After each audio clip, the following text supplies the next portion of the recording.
नमस्कार मेरे प्रिय विद्यार्थियों। जैसे कि हम देख रहे हैं, पिछली कालांश में हमने देखा हमारे पाठ्यक्रम की जो तीसरी कविता है 15 अगस्त, इस कविता का हमने अध्यापन शुरू किया है दोस्तों। तो आज हम कल के कालांश में हमने पहला पद्य पढ़ा है। देखो दोस्तों, आज हम जो दूसरा पद्य है उसका अध्यापन करते हैं। किताब में पेज नंबर 10 देखिए दोस्तों। तो मैं पहले का यह पद्य पढ़ता हूँ, उसके बाद हम एक एक पंक्ति का अर्थ समझ कर लेने की कोशिश करेंगे। तो देखिए, विषम श्रृंखलाएँ टूटी है, विषम श्रृंखलाएँ टूटी है, खुली समस्त दिशाएँ, आज प्रभंजन बनकर चलती, आज प्रभंजन बनकर चलती, युग बंदिनी हवाएँ, प्रश्न चिन्ह बन खड़ी हो गई, प्रश्न चिन्ह बन खड़ी हो गई, ये सिमटी सीमाएँ, आज पुराने सिंहासन की, आज पुराने सिंहासन की टूट रही प्रतिमाएँ। उठता है तूफान, उठता है तूफान, इंदु तुम दीप्तिमान रहना, पहरुए सावधान रहना, पहरुए सावधान रहना। तो देखिए दोस्तों, अब हम इस एक एक पंक्ति का या पद्य का अर्थ समझ कर लेंगे दोस्तों। तो यहाँ पे प्रस्तुत पंक्तियों में कवि गिरिजा कुमार माथुर जी कहना चाहते हैं कि देश में पहले जो असमानताएं व्याप्त थी, असमानता थी, चारों ओर असमानता थी, और आज़ादी के बाद वे कड़ियाँ अब टूट चुकी है। 1947 को जब आज़ादी मिली, उस आज़ादी के बाद पहले जैसी जो असमानताएं थी समाज में, समाज हर एक वर्ग में व्याप्त बिखर गया था। तो अब वह जो कड़ियाँ थी वह पूरी तरह से नष्ट हो चुकी है, टूट चुकी है। अर्थात समाज में असमानता के लिए कोई भी स्थान नहीं रहा है, समाज में असमानता के लिए कोई भी जगह नहीं रही है। आज सभी के लिए प्रगति के मार्ग खुल गए हैं। सदियों से लोगों की दबी कुचली महत्वाकांक्षाएं संतुष्ट होने के लिए आतुर है। आज प्रभंजन यानी आंधी या तूफान, युग बंदिनी यानी कैदी जैसी महिलाएं, यहाँ पे दबी कुचली हुई जो मनुष्य के मन में जो महत्वाकांक्षाएं थी, अब वह संतुष्ट होने के लिए आतुर है दोस्तों। स्वतंत्रता मिलने के पहले हम जिन सीमाओं में बंधे हुए थे, जिन समस्याओं में, जिन सीमाओं में बंधे हुए थे, वे सीमाएं अब हमारे लिए एक प्रश्न चिन्ह बनकर रह गई है। लोग उन सीमाओं को तोड़ देना चाहते हैं। कवि यहाँ पे कहते हैं कि हमारे समाज में प्रचलित प्राचीन मान्यताएं अब टूट चुकी है।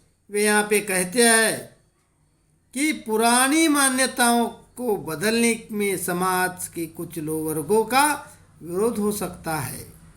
वे ऐसी हालत में देश के कर्णधारों से अपने विवेक से इस परिस्थिति को संभालने के लिए और सदा सावधान रहने के लिए कहते हैं। यहाँ पे कवि कह रहे हैं कि हे देश के पहरेदारों, हे देश के पहरेदारों, तुम चंद्रमा की भांति चमकते हुए इस प्रगति के तूफान को तुम सही राह दिखाना और सतर्क रहते हुए सदैव हमारी रक्षा करना। इस प्रकार से यहाँ पे यह दूसरे पद में कवि माथुर जी आह्वान कर दिया है। इसके बाद हम हमारे पाठ्यक्रम का जो तीसरा और अंतिम पद्य है उसकी ओर आते हैं दोस्तों। देखिए, किताब में ऊंची हुई मशाल हमारी आगे कठिन डगर है। डगर यानी रास्ता, मशाल यानी डंडे को चीथड़ों में लपेट कर जो आग जलाई जाती है, उसके लिए मशाल कहा गया है दोस्तों। ऊंची हुई मशाल हमारी आगे कठिन डगर है, शत्रु हट गया है लेकिन उसकी छायाओं का डर है। छाया यानी छायाओं का डर है। शोषण से मृत है समाज, कमजोर हमारा घर है, किंतु आ रही नई जिंदगी किंतु आ रही नई जिंदगी, यह विश्वास अमर है। जनगंगा में ज्वार, जनगंगा में ज्वार लहर तुम प्रवहमान रहना, पहरुए सावधान रहना, पहरुए सावधान रहना। तो देखिए इन पंक्तियों में कवि गिरिजा कुमार माथुर जी कह रहे हैं कि आज़ादी मिलने पर हमारी मशाल ऊंची हो गई है। जब 15 अगस्त 1947 को भारत देश को आज़ादी मिली, उस समय से हमारी मशाल ऊंची हो गई है, मतलब हमारा सिर ऊंचा हो गया है, ऊंचा हुआ है, लेकिन आगे का रास्ता बहुत कठिन दिखाई देता है, समस्याओं से भरा हुआ रास्ता दिखाई देता है। दोस्तों हमें गुलाम बनाने वाले अंग्रेज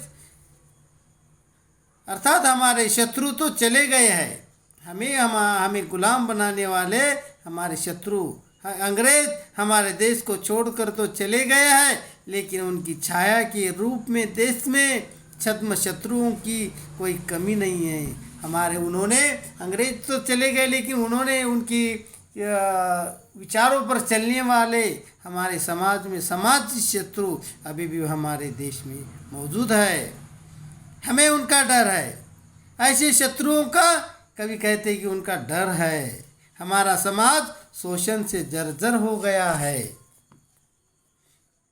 वह आर्थिक रूप से कमज़ोर हो चुका है, आर्थिक रूप से वह कमज़ोर हो चुका है। दोस्तों कवि यहाँ पे कहते हैं कि उन्हें पूरा विश्वास है कि आने वाले दिनों में देशवासियों के जीवन में सकारात्मक परिवर्तन आएगा। कह रहे हैं देखिए, शोषण से मृत है समाज, कमज़ोर हमारा घर है, किंतु आ रही नई जिंदगी है, विश्वास अमर है। जनगंगा में ज्वार लहर तुम प्रवाहमान रहना।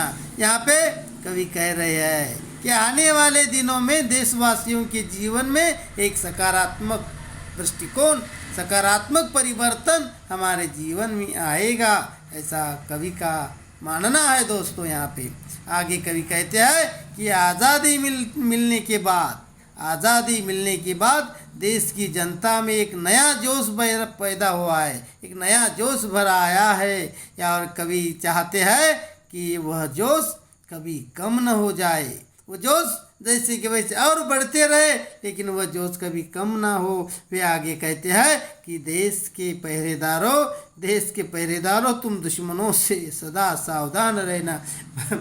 भले हमें आज़ादी मिली है, लेकिन फिर भी हमें हमारे ही शत्रुओं का डर है, इसलिए तुम्हें क्या करना है, सदा सावधान रहना है। दोस्तों इस प्रकार से हमारे यहाँ पे यह जो कविता है तीसरी 15 अगस्त यह यहाँ पे समाप्त होती है। उसके बाद आपको देखिए दोस्तों, हमारी इस कविता का जो स्वाध्याय है वह स्वाध्याय आपको घर में छोड़ना है। दोस्तों देखिए पेज नंबर 11 पर जो स्वाध्याय है वह आपको अपने घर में तैयार करके मुझे दिखाना है। और यहाँ पर हम रुकते हैं। अगर इस कविता के बारे में अगर आपके मन में कोई शंका है, कोई समस्या है, डाउट है, तो आप बेझिझक मुझसे पूछ सकते हैं। मेरे निजी मोबाइल पर आप संपर्क भी कर सकते हैं। और यहाँ पे हम रुकते हैं दोस्तों। धन्यवाद।